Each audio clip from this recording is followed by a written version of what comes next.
The Directorate of the Defense Media Operations, at a news briefing in Abuja, says allegations that Nigeria had relented in the fight against the decade-long war against Boko Haram insurgency are mere distractions and that troops have decimated and are currently dominating Boko Haram and its territory.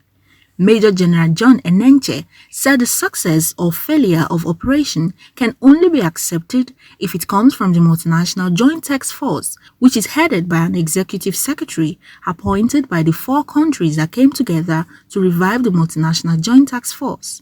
Major General Enenche noted while reacting to the reports of Chad's onslaught against Boko Haram, saying when an end is coming to a war, situation arises where people begin to do things to take the glory. To say that we are slowing down is not true at all. How?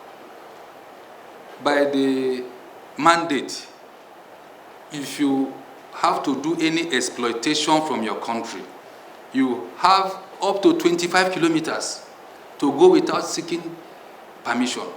They are playing their own part of the game, which is their responsibility. Let us not be distracted by a country that will not say, I am taking the glory, for whatever reasons. If for anything, the armed forces of Nigeria, the multinational, they have done so much with the cooperation. I was there several years ago. I can tell you that, and I know what obtains here.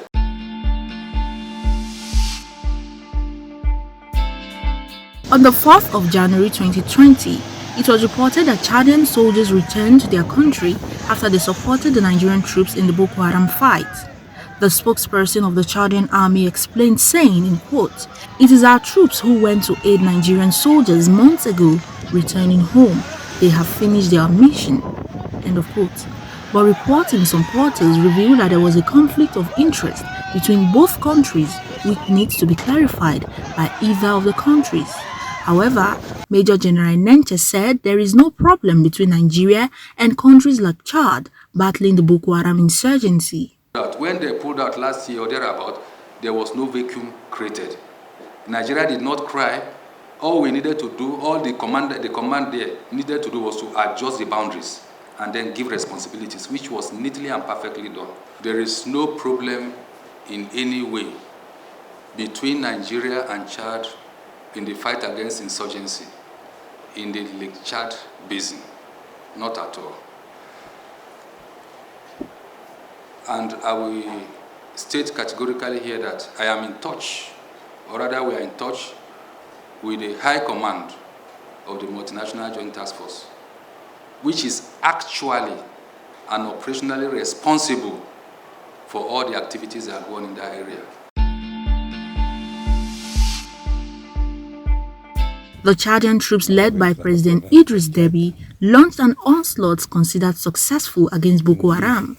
It was also reported that they freed over 80 Nigerian soldiers held captive by the terrorists. Whereas, when asked if the report was true, Major General Enenche had this to say. As the coordinator, Defense Media Operations for the Armed Forces of Nigeria, I shouldn't be in a position to confirm what was said from Chad that did not come from Multinational Joint Task Force. So I will appeal to you to use other sources to confirm that story. The thing has not really changed, and I kept saying that it transformed from one level to the other. Why the criminality there has gotten to this level is that what happened in other African countries, particularly Libya, Mali and all, they all now passed through the porous border and then came through our neighbors. And that is what we are having.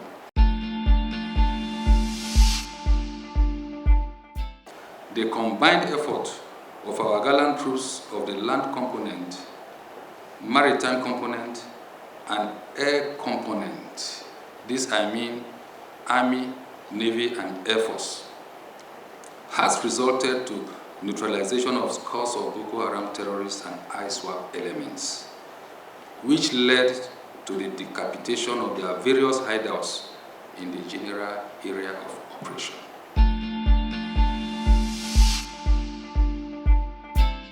On the 6th of April, 3 of the sea robbers who escaped with gunshot wounds were later arrested in Bilabiri community in a Kremo local government area of Bayelsa State, where they were being treated for gunshot wounds.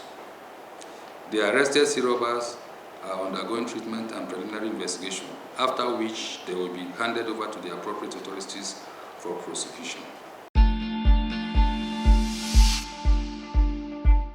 The spaces in the isolation center to manage coronavirus patients have been prepared by the military to bring the total number to 21. The 80 medical personnel are said to have been trained and posted to various military hospitals for the management of coronavirus patients. Also, pure liquefied oxygen has been produced and put into the cylinder and waiting for distribution to various locations. We are at the stage where they will now go for inspection. What do you have? You have the facility, you have the building, the equipment they will give us, the special equipment, particularly like the ventilators. That I can tell you they are going to supply, they are going to provide equipment. Where we need all these special beddings, they are going to provide. They have assured us of that. They are working together with our committee.